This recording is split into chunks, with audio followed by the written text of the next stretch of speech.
Hey folks, it's Nick Granville. Welcome to my guitar channel. So today I thought I'd talk about how to build chords from the Major Pentatonic, right? I've done one of these similar already on Minor Pentatonic, but today I thought let's talk about Major Pentatonic. The first thing we're going to do is, what is Major Pentatonic? So what we're going to do with this, we're going to take shape number 2 of the Minor Pentatonic, which would look like this.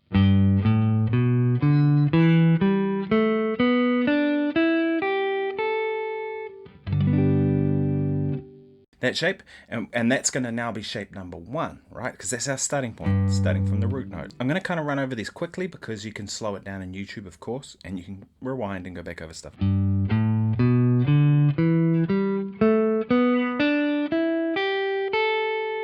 then shape number 2, which would ordinarily be the third shape of the pentatonic in minor, right? In this case E minor, but we're really playing G because we're playing G major, would look like this.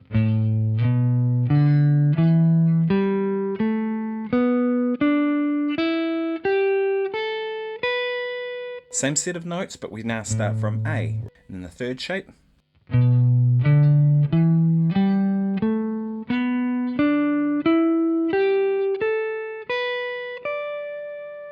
Fourth shape. And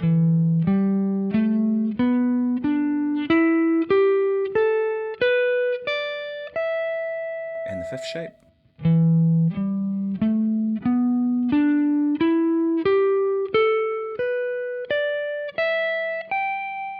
None of what I'm going to talk about next will make sense if you don't know that. So learn that first, get it down.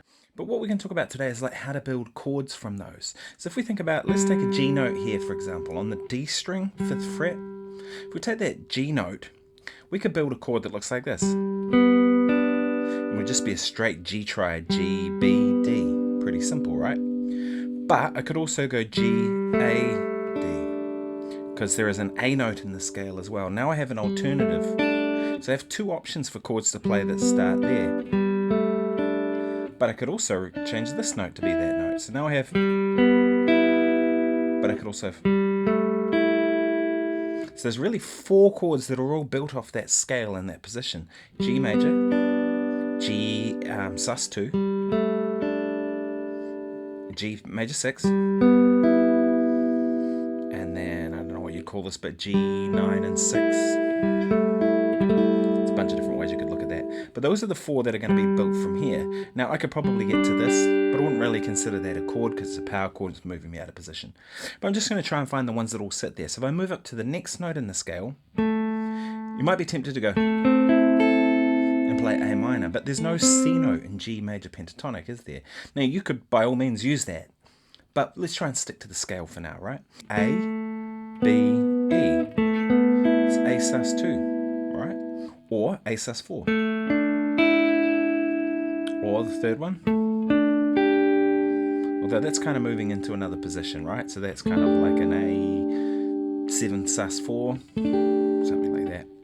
But interestingly, G sus2, A sus2 both exist in it, don't they? And they're both cool.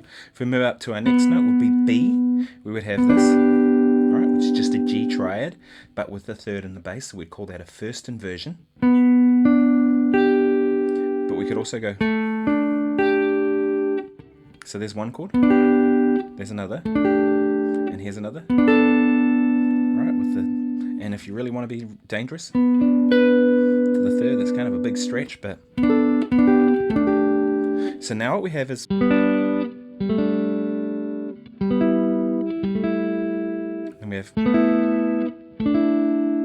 we have.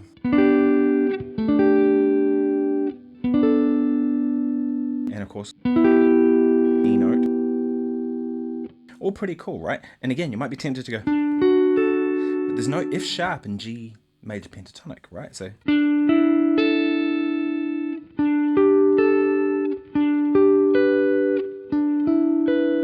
Are our options in our next one. You could go, to me that's kind of a waste, it's got 2 D notes. Now the reason I want to go through these is I want to be able to use them when I'm improvising. So say I'm playing a solo and I might be similar.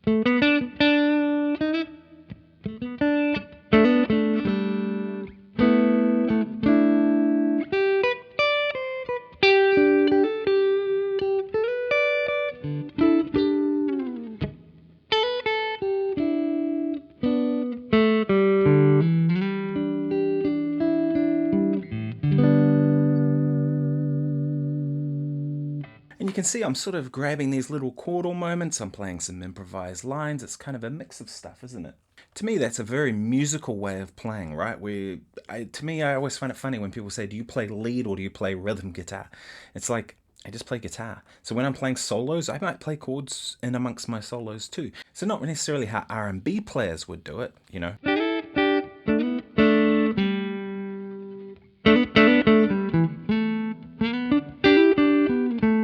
You know, that sort of thing, which is really cool playing too, but more kind of how I'd use them like sort of as little accents in amongst my playing, kind of how Oz Noy might play, or I'd use them as kind of bits where maybe I'm wanting to support a line I'm playing, like maybe my line goes, I might go,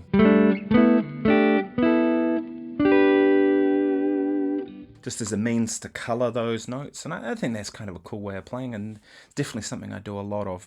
Right, so we've kind of looked at this set of strings. Of course, you can have all of the same things. All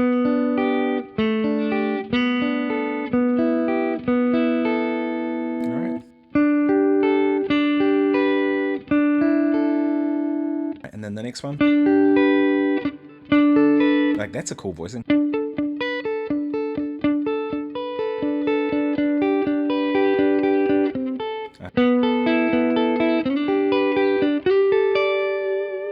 With a bit of delay on, I could kind of hear that like a Coldplay type thing or something.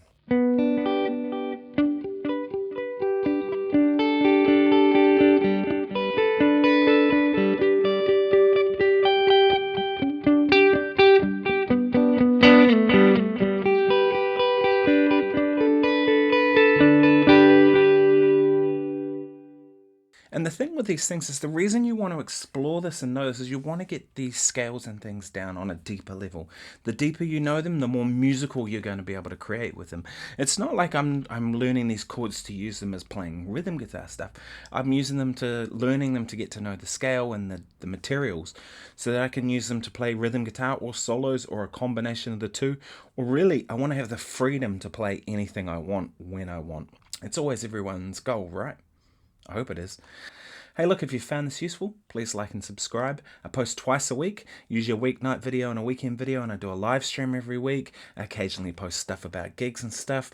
I just posted a short today about a guitar solo I did with an orchestra the other day, which was a whole lot of fun. Yeah, thanks very much for watching. I'll see you very shortly. Cheers.